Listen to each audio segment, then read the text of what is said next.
예, 다음으로 빅데이터 품질 향상을 위한 머신러닝 적용 자동화 도구의 주제로 미세하이텍 황덕열 전무님께서 발표해 주시겠습니다. 큰 박수 청해 주시기 바라겠습니다.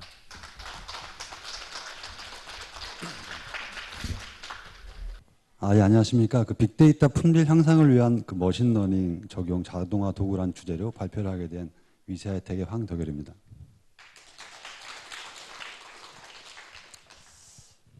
옛말이 틀린 게 하나도 없는 것 같아요. 나중에 발표하려니까 상당히 부담되는데요. 어쨌든 여러분들 피곤하시겠지만 좀 힘내서 해보겠습니다.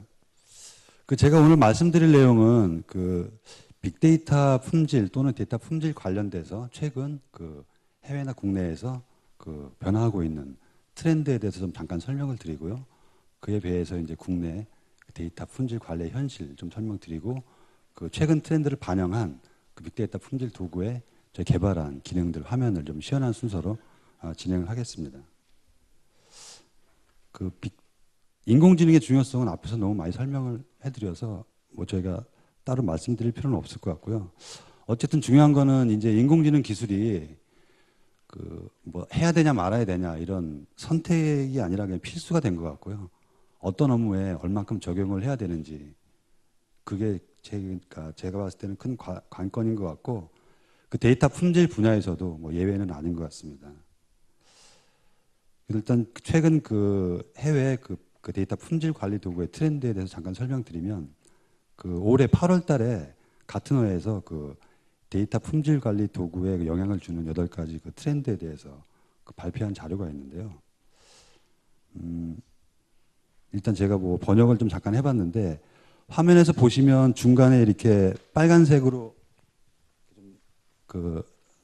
나누어져 있는 부분이 있는데 1번부터 4번까지가 수요자 측면에서의 어떤 트렌드가 되고요. 그 다음에 5번부터 8번까지가 공급자, 벤더사들의 어떤 트렌드라고 보시면 될 것 같아요. 먼저 수요 측면에서 좀 말씀드리게 되면 일단 사용자 측면에서 과거에는 데이터 품질 관리를 하는 어떤 조직이나 역할들이 IT 전문가 또는 IT 전산실 이런 전문가들의 전유물이었다고 보면 최근에는 비즈니스를 직접 현업에서 하시는 사용자들이 현업에서 직접 활용할 수 있는 그런 현업 기반의 기능으로 많이 변화가 되고 있고요. 그다음에 BI 관련해서도 최근에 보면 셀프 BI라는 말이 많이 나오는데 사용자가 직접 자기가 분석하고 싶은 거 IT의 도움 없이 분석을 해야 된다 이런 내용인데 데이터 품질 관리 분야에서도 데이터 품질 자체를 비즈니스를 직접 수행하시는 그런 분들이 해야 된다. 이런 트렌드를 좀 변하고 있는 것 같고요. 그리고 이제 2번하고 3번은 좀 같은 맥락으로 보시면 되는데 어쨌든 데이터가 정형 데이터에서 반정형, 비정형, 외부 데이터, 멀티 도메인 이런 데이터가 계속 확장이 되고 있는데 이런 데이터를 관리하려면 과거에는 정보 자산, 기업이나 기관에서 갖고 있는 정보 자산에 대한 보유하고 있는 데이터에 대해서만 관리를 하고 어떤 측정을 하고 분석을 했는데 이제는 이런 외부 데이터들까지 다 포함을 해서 이원화해서 관리해야 된다. 그런 두 가지 측면의 어떤 내용이 있고 그리고 실질적으로 데이터 거버넌스에서 이제 내부 데이터는 잘 관리하고 있는데 빅데이터 분석을 하시다 보면은 대부분 겪는 일들이 기업이나 기관에서 갖고 있는 데이터만 가지고는 할 수 있는 게 별로 없기 때문에 외부 데이터들을 많이 구매를 하거나 크롤링하거나 이렇게 가져와서 작업을 하시는데 그런 데이터들도 소스나 데이터 값 자체에 대해서도 품질 진단을 해야 되고 최소한 목록은 관리를 해야 된다. 그런 추세로 가고 있는 것 같아요. 그리고 이제 원본에는 레이턴시 지연이라고 나와 있는데 이제 처리 속도 관련된 거거든요. 과거 데이터 관리 품질 관리 도구의 대부분 기능들은 현업 사용자들이 열심히 업무 규칙을 만들어서 등록을 시켜놓고 밤중에 열심히 돌아서 그 다음날 이런 데이터가 잘못된 것 같습니다. 이렇게 보여주는 형식이 됐는데 이제는 이제 실시간으로 좀 처리된다는 얘기고요. 엣지 기술이라는 말이 또 이제 배포해드린 자료에 보면 나오는데 엣지 기술이라는 건 그런 거예요. 예를 들어서 어떤 사람이 어떤 쇼핑몰에서 이렇게 상품을 검색하고 장바구니 넣었다 뺐다 하다가 구매를 할 수도 있고 안 할 수도 있고 이런 데이터들이 서버에 가서 배치로 어떤 작업을 돌아서 그게 그 다음날 나랑 비슷한 사람이 어떤 상품을 많이 봤는지, 뭘 샀는지 추천해주고 이제 이렇게 되면 늦다는 거죠. 사용자가 그 어떤 반응, 그러니까 일을 할 때 즉시 뭔가 반응을 해야 된다는 거거든요. 데이터 품질도 그 다음날, 그 다음날 어떤 잘못된 결과를 보여주는 게 아니라 데이터 발생될 때마다 즉시 어떤 그런 처방을 해야 된다는 그런 좀 트렌드가 있는 것 같아요. 그래서 지금까지 설명드린 것이 이제 그 수요자 측면의 어떤 트렌드라고 보면은 이런 네 가지 그 트렌드를 반영하기 위해서 공급사 또는 그 제품을 만드는 이런 그 공급 파트에서는 일단은 과거에 뭐 정형적으로 기존 데이터에 대해서 분석을 하고 측정을 하고 잘못된 걸 보여주고 정형 장표들을 보여줬다면은 이제는 그 잘못된 데이터들을 예측할 수도 있고 또 예측된 데이터를 이렇게 고치세요. 뭐 이게 나은 것 같은데요. 이렇게 추천까지 할 수 있는 그런 기능들이 좀 필요하고 그것들을 시각화해서 다양하게 현업 사용자들한테 이렇게 보여줄 수 있는 기능들이 좀 요구되는 것 같고요. 그다음에 제가 봤을 때 이게 가장 중요한 것 같아요. 그 6번이. 이 모든 걸 다 하려면 그 뒤에도 얘기가 좀 나오는데 사람의 힘에 의해서 인력에 의해서 집중됐던 내용들이 이제는 그 머신러닝이나 뭐 자연어 처리라든가 이런 인공지능 기술들을 활용을 해서 지능화해야지만 가능한 것 같거든요. 그래서 이런 부분들이 좀 중요한 것 같고, 그다음에 7번, 8번 같은 경우에는 이제 데이터 품질만 관련된 얘기는 아닌 것 같고요. 어쨌든 점점 클라우드 환경으로 많이 그 컴퓨팅 환경이 이동되고 있는데 정보 자산이나 데이터들이 클라우드로 많이 이동이 되기 때문에 그 데이터 품질 관리 도구도 그 클라우드 환경으로 그 데이터가 있는 곳으로 가서 어떤 품질 관리를 해야 된다는 얘기고 거기에 따라서 기존에 뭐 제품을 구매하거나 이런 패턴도 이제는 클라우드 사용하기 때문에 뭐 요금제라든가 이런 가격 정책들도 바뀌어야 된다고 이렇게 설명을 하고 있습니다.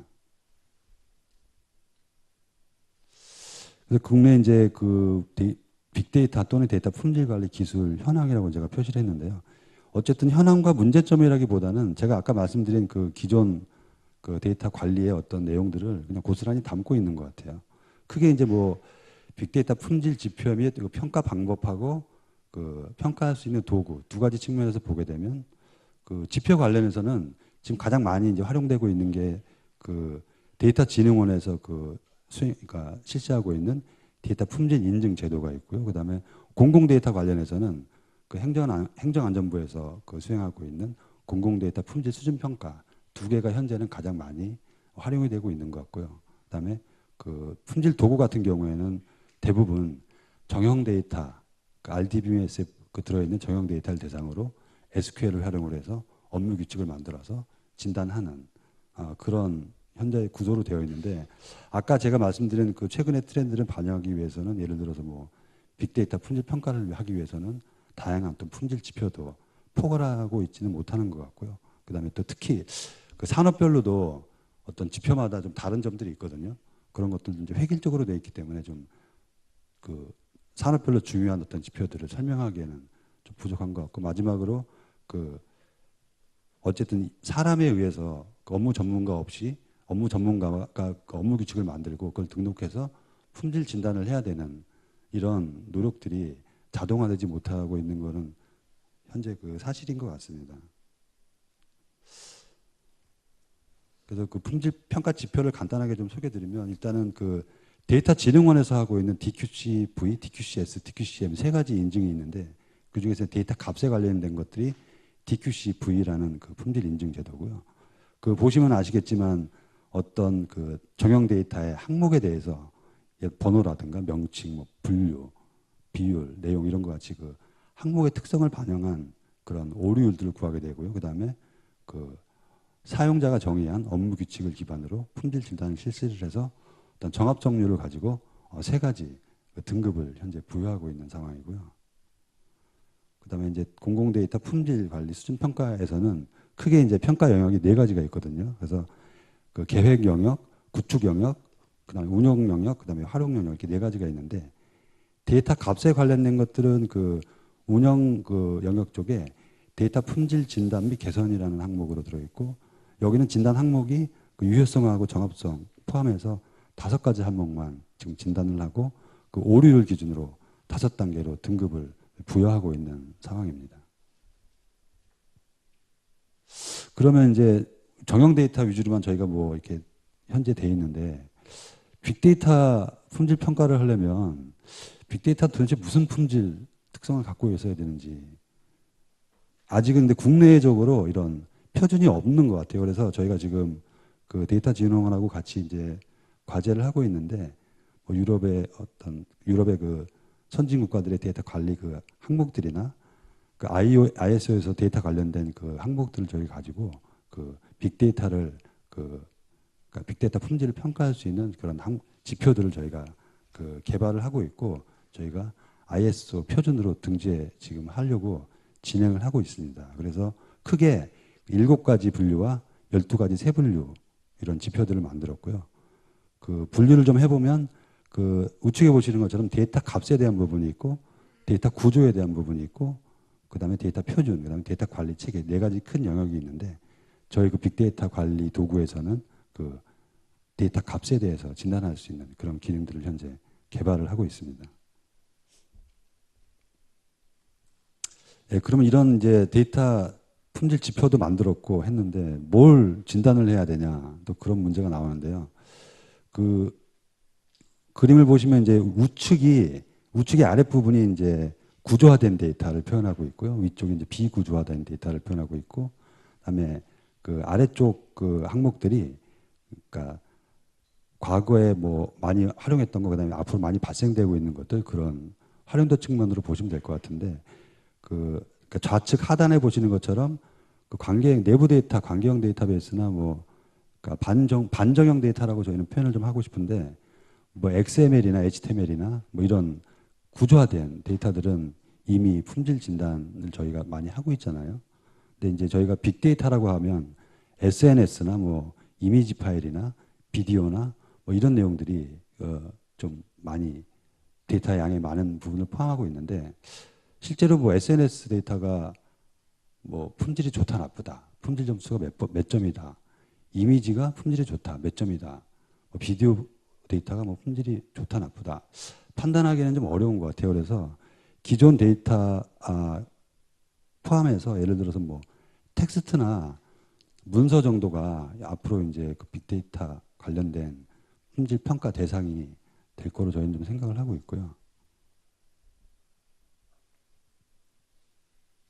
그러니까 이런 내용들을 저희가 담아서 그러니까 빅데이터 품질 평가 도구라는 그 도구를 저희가 얼마 전에 출시를 했는데 이 내용이 이제 2018년 8월 그 가트너 뉴스레터에 그 머신러닝을 적용한 그 자동화된 데이터 품질 관리 도구라는 것으로 저희가 그 가트너 뉴스레터에 포함해서 저희가 제공이 된 적이 있고요. 이 주요 내용들에 대해서 좀 설명을 드리겠습니다. 먼저 그 품질 관리 도구의 그 구성을 보시면 데이터 소스 부분이 있고 데이터를 그 품질 진단을 할 수 있는 품질 진단 부분이 있고 그 데이터 품질을 처리할 수 있는 프로세스 부분이 있는데요. 그 데이터 소스는 아까 말씀드린 것처럼 다양한 빅데이터를 포함하지는 않고 수치 데이터나 텍스트 데이터, 그다음에 이제 뭐 문서 데이터나 비정형 텍스트를 대상으로 저희가 소스를 관리하고 있고요. 그다음에 수치 데이터 같은 경우에는 뭐 단별량 또는 다별량의 이상감 탐지를 하고 있고요. 텍스트 데이터 같은 경우에는 뭐 데이터 오류나 데이터 중복을 검출해서 적절한 용어를 추천해 줄 수 있는 그런 기능들을 제공하고 있고 문서나 비정형 같은 경우에는 그 텍스트 전처리를 통해서 뭐 사전을 만들고 뭐 자연어 처리를 한다든가 기계학습으로 문서를 분류를 하고 평가하고 그 클러스터링 할 수 있는 그런 기능들로 구성이 되어 있고 그 마지막으로 그 아까 업무 규칙이라고 말씀드렸는데 이 부분은 빅데이터를 활용을 하더라도 빠질 수는 없는 부분인 것 같아요. 그래서 그 기존의 데이터 규칙을 적용한 이런 품질 진단도 같이 내용을 포함하고 있고요. 관리 체계에서는 그 데이터를 전처리한다든가 전처리된 데이터를 품질 진단하고 평가하고 개선할 수 있는 이런 프로세스까지 품질 관리 도구에서 포함을 하고 있습니다. 먼저 그 데이터 그 전처리 부분에 대해서 좀 설명을 드리면 크게 뭐 탐색적 분석이라고 저희가 표현했는데 탐색적 분석하고 이제 그 도메인 판별 2가지 큰 기능이 있고요. 그 탐색적 분석에서는 어쨌든 데이터의 어떤 이상값을 탐지하거나 품질을 측정하려면 이 데이터가 어떻게 구성되어 있고 어떤 내용을 담고 있고 어떻게 생겼는지 좀 알아야 되거든요. 그래서 그 데이터의 기본 데이터 항목에 대해서 기본적으로 그 프로파일 및 그 시각화를 통해서 데이터를 사전적으로 분석할 수 있는 그런 기능들 제공하고 있고요. 여기서는 이제 크게 그 데이터 값에 대한 분포를 뭐 히스토그램이나 다양한 차트로 보여줄 수가 있고요. 그다음에 데이터에 대한 기초적인 통계 정보들, 요약 정보들도 보여주고, 그다음에 컬럼에 대한 컬럼 프로파일이라는 말 쓰는데 이런 컬럼 분석 정보들도 저희가 기본적으로 제공하는 기능을 가지고 있습니다. 그리고 이제 예를 들어서 뭐 데이터 패턴이라고 하는데 구분값이나 코드값으로 되어 있는 것 같은 경우에는 그 데이터 값에 대한 분포도 같이 보여줄 수 있는 그런 기능도 저희가 제공을 하고 있고요. 그리고 이제 도메인 자동 판별은 그 데이터 항목, 데이터를 분석을 하고 데이터의 품질 지표를 매핑하고 품질 진단을 하려면 이 데이터가 어떤 특성을 갖고 있는지 좀 저희가 미리 사람이 판단할 수도 있지만 판단하는 것이 필요하거든요. 그래서 이런 것들을 그 사람이 과거에는 일일이 데이터를 조회해보고 데이터 내용을 보고 일일이 확인했지만 이제는 그 기계학습을 통해서 데이터 뭐 패턴이라든가 데이터의 뭐 명칭이라든가 형식, 길이나 어떤 고유값들을 가지고 데이터 도메인을 자동으로 판별해주는 그런 기능들로 구성이 되어 있고요. 그다음에 이런 그 도메인 판별, 자동 판별 기능들은 특히 이제 뭐 차세대 이런 프로젝트 하실 때 데이터 표준화할 때 기존 데이터, 에이지즈 데이터에 대해서 정보가 없을 경우에 그 도메인을 자동으로 판별해주고 추출해주는 그런 그 기능에 활용하시면 되게 유용하게 사용하실 수가 있을 것 같고요.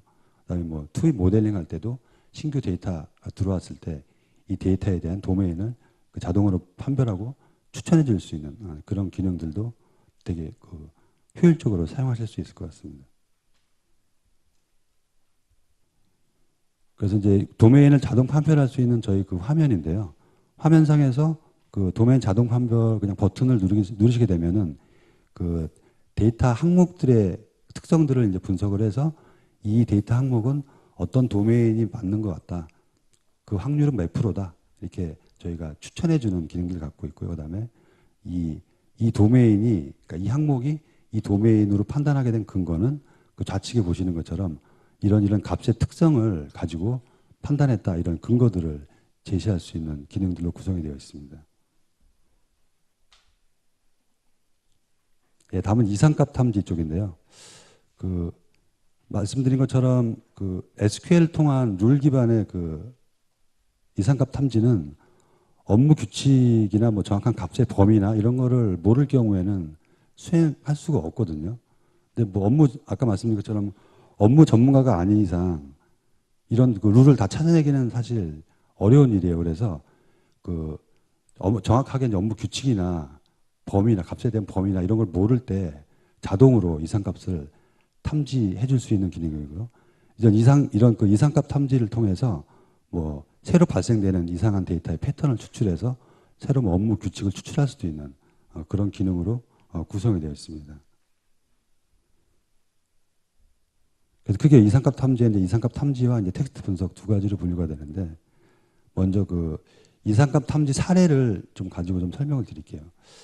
요 사례는 저희가 그 국내 그 대형 대학 병원의 그 환자들의 임상 정보를 가지고 이상값 탐지를 한번 수행을 해본 결과고요. 그 하단에 보시면 임상 정보 정상값 범위라는 것이 있는데 이거는 저희가 실제로 그 현장에서 진료를 보시는 의사 선생님들한테 그 데이터를 좀 받아서 그 어떤 값이 넘어가면 이상한 값이 아니다 정보를 저희가 좀 미리 얻어서 이거를 실제로 이제 라벨링을 해서 이상값을 한번 탐지해 봤고요. 이 정보를 전혀 가르쳐 주지 않고 그냥 순수하게 머신러닝으로 두 개를 돌려봐서 그 값을 한번 비교해 본 그런 사례이고요. 이제 지금 보시는 화면은 이제 단별량 이상값에 대한 탐지를 하는 화면인데 뭐 사용하시는 방법은 그냥 내가 분석하고 싶은 항목 클릭해서 분석 실행만 누르시면 됩니다. 그러면 이제 이상값으로 추정되는 값들에 대해서 이렇게 리스트를 보여주고요. 이상값이다 아니다 라벨링 할 수 있는 기능도 있고 특히 이상값일 경우에는 얘를 뭐 다른 값으로 바꿀 수 있는 그런 대체 기능들도 저희가 제공을 하고 있고 이 값이 어떻게 분포되어 있는지 그런 것들도 이제 그래프로 보여줄 수 있는 기능으로 구성이 되어 있고요. 실제로 이렇게 돌려보니까 저희가 맥박, 뭐 이완기 혈압, 수축기 혈압, 호흡소 이렇게 네 가지 임상 정보를 가지고 돌려봤는데 그 평균 한 94% 이상 저희가 정확도를 가질 수가 있었고요. 그다음에 이제 뭐 정밀도나 뭐 재현율 같은 경우에도 다 높은 수치를 얻을 수 있는 결과를 얻었고요. 그다음에 이제 F1 스코어는 이 예를 들어 100개 데이터가 있는데 100개 중에 95개가 정상이고 5개가 비정상인데 하나도 못 맞춰도 일정 점수가 나오기 때문에 이걸 보정하기 위해서 이제 F1 스코어라는 걸 쓰는데 F1 스코어도 저희가 그 계산을 해보면 상당히 높은 수치로 나와서 그 이상값들을 잘 찾는 것으로 일단 저희가 그 실험을 했고요. 다별량인 경우에는 그러니까 단별량은 하나의 항목에 대해서 하나의 값이 이상한지 아닌지 판단을 하는 것이고요. 다별량 이상값 탐지 같은 경우에는 하나하나의 값은 정상이지만 이거를 조합했을 때 이상값일 경우가 있거든요. 예를 들어서 뭐 키가 뭐 150이다, 170이다. 이거 굉장히 정상적인 값이잖아요. 근데 몸무게가 뭐 3kg다. 이런 이상한 값이 되는 거죠. 그래서 이런 것들을 탐지하기 위해서 이제 다별량 이상값 탐지를 하게 되는데 그 다별량 이상값 탐지에서도 그 내가 원하는 항목을 클릭하고 그 분석 실행을 누르시면 되고요. 다별량인 경우에는 저희가 5개 정도의 그 알고리즘을 지금 제공하고 있습니다. 그래서 알고리즘을 선택을 하시고 그 분석 실행을 누르시게 되면 선택된 항목들에 대해서 오류로 추정되는 데이터들에 대한 리스트를 보여드리게 되고요. 마찬가지로 그 라벨링을 한다거나 이상값을 처리할 수 있는 이런 기능도 저희가 제공을 하고 있고 그 다별량이다 보니까 변수들과의 상관관계도 같이 보여드리고 있습니다. 그 다별량 실제 이제 의료 데이터 네 가지를 저희가 섞어서 한번 분석해 본 결과인데요. 마찬가지로 단별량보다 더 높은 정확도를 보여줄 수가 있었고요. 그 다음에 저희 그 기능으로 그 시각화해서 그 변수들 간의 상관관계나 지금 보시면 이제 빨간색이 이제 이상값으로 의심되는 값들을 이제 그래프로 보여준 것들인데요. 이런 오류 데이터들을 리스트와 그래프로 보여줄 수 있는 기능들로 구성이 되어 있습니다. 다음은 이제 그 텍스트 데이터 관련돼서 이제 데이터 중복 기능인데요. 데이터 중복이라는 그 표현이 좀 어색하실 수 있는데 어떤 특정 항목에서 그 사람들이 이제 텍스트로 입력한 값에 대해서 다양하게 입력을 하게 되는데 이런 다양하게 입력된 값들에 대해서 어떤 텍스트의 유사도를 분석을 해서 어떤 적절한 뭐 잘못된 말을 고쳐준다거나 대표적인 말로 바꿔준다거나 뭐 이런 역할을 하는 기능이고요. 특히 이제 뭐 기관명, 거래처명 같은 경우에 되게 다양한 형태로 사용이 되잖아요. 이런 것들을 이제 그 텍스트 중복을 하게 되면 그 유사한 말들을 묶어서 이런 말인 것 같은데 이렇게 좀 추천해주는 그런 기능이라고 보시면 될 것 같습니다. 그래서 지금 보시는 화면에는 이제 그 거래처 명을 가지고 그 텍스트 중복을 돌렸을 때 그 우측에 보시는 추천 용어가 이제 이런 그 거래처 명들은 이 거래처가 맞는 것 같아요. 이렇게 추천을 해준 사례가 되고요. 그 다음에 이게 맞다고 하면 이렇게 클릭을 해서 저장을 하게 되면 그 값도 실제로 바꿀 수 있는 그런 기능이 되겠습니다. 지금 이제 좌측에 있는 화면은 이제 보험 청구 내역의 어떤 병명, 텍스트로 기재된 병명을 저희가 이제 돌려본 건데요. 다양하게 표현된 이런 병 이름들도 그 대표 용어로 묶어서 보여줄 수 있는 그런 기능이 되고요. 실제로 이제 의료 데이터 관련해서는 그 소변 검사를 하고 난 다음에 이제 판독하시는 분들이 이제 텍스트로 값을 입력하게 되는데 그 값을 가지고 저희가 텍스트 이제 중복 그 기능을 돌려서 나온 결과고 마찬가지로 상당히 그 유의한 그런 결과를 얻을 수가 있었습니다. 다음은 데이터 매칭 기능이고요. 데이터 매칭은 그 하나의 항목이 아니라 2개 이상의 항목에서 서로 어떤 유사한 항목을 찾거나 아니면 그 외부에서 입수한 데이터 같은 경우에는 뭐 코드화가 안 돼 있는 경우들도 많이 있고 그런데 그런 데이터들 병합하거나 할 때 상당히 좀 유용하게 사용하실 수가 있는 기능이고 그다음에 그 SQL이나 그 이런 걸 사용하지 않고 코드를 분석한다든가 그 뭐 참조 무결성이라든가 이런 관계 분석들도 자동으로 할 수 있는 기능입니다. 그래서 2개의 데이터셋을 가지고 관계 분석이나 데이터셋을 합칠 때 병합 기능에 사용하실 수도 있고요. 그다음에 두 항목의 어떤 유사도를 측정하실 수도 있고, 그다음에 실제로 뭐 코드 같은 경우에도 그 DB에 SQL을 사용하지 않고 그냥 이런 데이터 매칭을 통해서 코드 분석도 할 수 있는 그런 기능이 되겠습니다. 네, 마지막으로 사용자 전용 기능인데요. 지금까지 기능들은 대부분 특정 컬럼 데이터 항목에 대해서 변형을 하지 않고 그대로 이제 품질 진단을 한 사례가 되고요. 예를 들어서 뭐 두 개의 데이터셋을 여러 가지 뭐 필터나 이런 뭐 서브셋을 구해서 뭐 조인을 해가지고 하나의 뭐 결특치를 처리한 다음에 뭐 처리를 하고 싶다 이랬을 때 그 사용자가 워크플로우 기반의 어떤 순서를 작업 순서를 정해서 품질 진단을 하고 이상값을 찾을 수 있는 그런 사용자 전이 기능도 현재 구현이 되고 있습니다. 일단 제가 그 준비한 내용은 다 말씀을 드린 것 같은데요. 처음에 말씀드린 것처럼 그 데이터 품질 트렌드가 뭐 빅데이터 품질 평가라고 해서 뭐 엄청난 뭐 다양한 데이터들을 평가하고 하는 것보다 이런 그 처음에 말씀드린 8가지 최근 트렌드를 반영을 해서 기술적이나 데이터를 측정하는 방법이나 품질 평가를 하는 방법들이 자동화되고 기계화돼서 좀 더 편하게 사용할 수 있는 그런 기능이 현재 데이터 품질 그 관리나 측정에서는 상당히 좀 중요한 부분인 것 같고요. 이상으로 좀 제가 발표를 마치고 질문 받도록 하겠습니다. 예, 지금 시간 관계상 질의가 혹시 없으시다고 하신다면은 그래서 저는 넘어가도록 하겠습니다. 예, 지금 다시 한번 발표해 주신 황덕열 전무님께 큰 박수 부탁드리겠습니다.